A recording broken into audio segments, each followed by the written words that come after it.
now we're going to make a wild mushroom gravy. This is a delicious sauce. It is very savory and is excellent on grains or sauteed vegetables or steamed greens.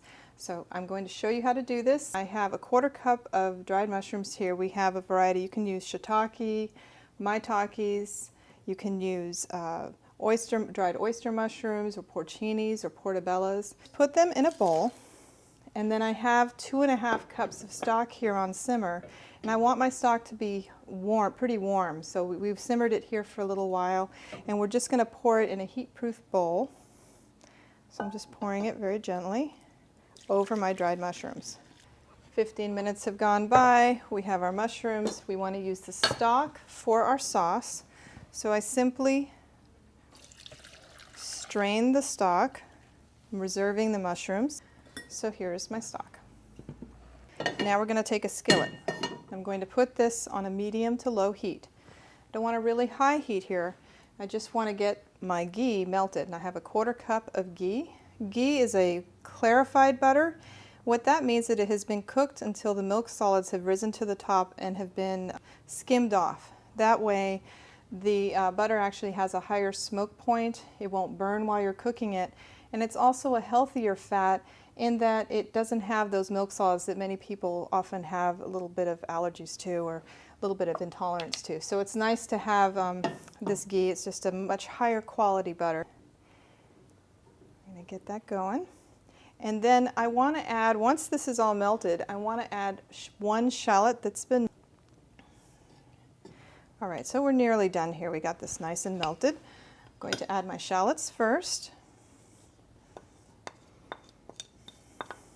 and get these going.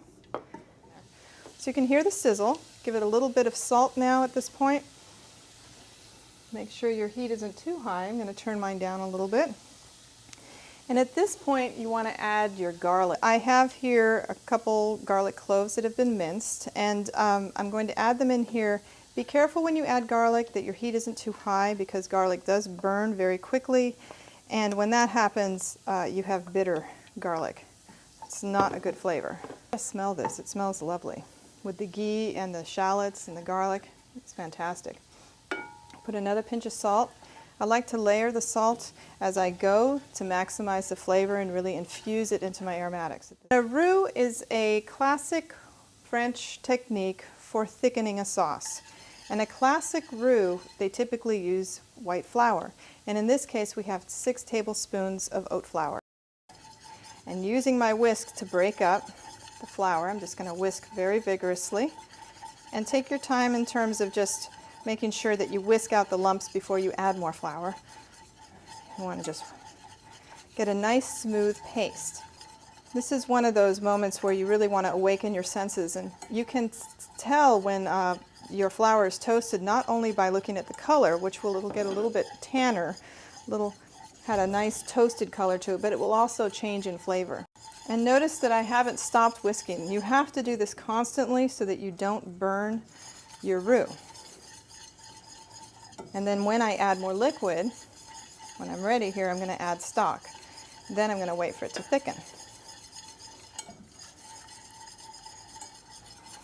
Yeah, that looks ready.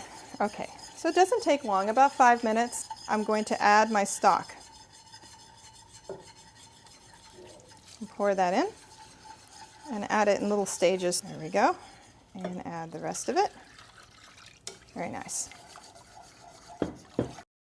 Now this sauce is very soupy, and what we need to do is wait for it to reduce.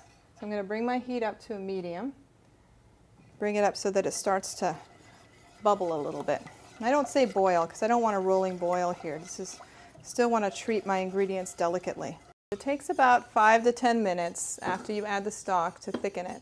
We're going to add our various flavors. So first ingredient is a 1/4 cup of red wine vinegar. Then we have a 1/4 cup of tamari. That adds another element of savoriness and actually darkens the sauce. And then we add some 1/2 teaspoon of dried sage. If you have fresh sage, by all means use it. But in this case, we're using a half a teaspoon of dried sage. And then the final touch here is some nutritional yeast. We have a tablespoon of nutritional yeast. Nutritional yeast offers B vitamins and also, in terms of flavor, kind of a cheesiness without adding the cheese.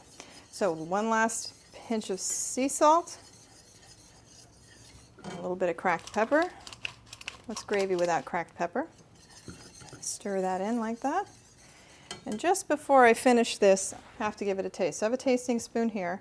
I'm just going to give it a taste, see if my flavors are balanced. Oh wow, that's really good. Okay, last step. We add in our chopped mushrooms. Now if you want a little more mushroom texture, by all means feel free to chop up some fresh mushrooms and add them to the sauce. Gravy. You can put this on top of quinoa, and I have this lovely red quinoa here. I think I want to drizzle that on top. Adds a lot of great flavor, mushroom flavor to our quinoa. And you could also drizzle this over some steamed greens or sauteed greens, vegetables. Drizzle it over, fold it in, and you have wonderfully flavored greens. So that's it today. Our 3 sauces: almond dipping sauce, simple vinaigrette, and our wild mushroom gravy. To make your wild mushroom gravy, use 2½ cups of vegetable stock, a 1/4 cup of dried mushrooms, any variety, maitake, shiitake, porcini, you pick. Use 1/4 cup of ghee, 1 medium shallot minced, 3 cloves of garlic minced, 6 tablespoons of oat flour, or you could choose brown rice flour or amaranth flour, 3 tablespoons of tamari, 2 tablespoons of red wine vinegar, 1/2 teaspoon of dried sage, and 1 tablespoon of nutritional yeast. Finish the sauce with the sea salt and fresh ground pepper, and enjoy.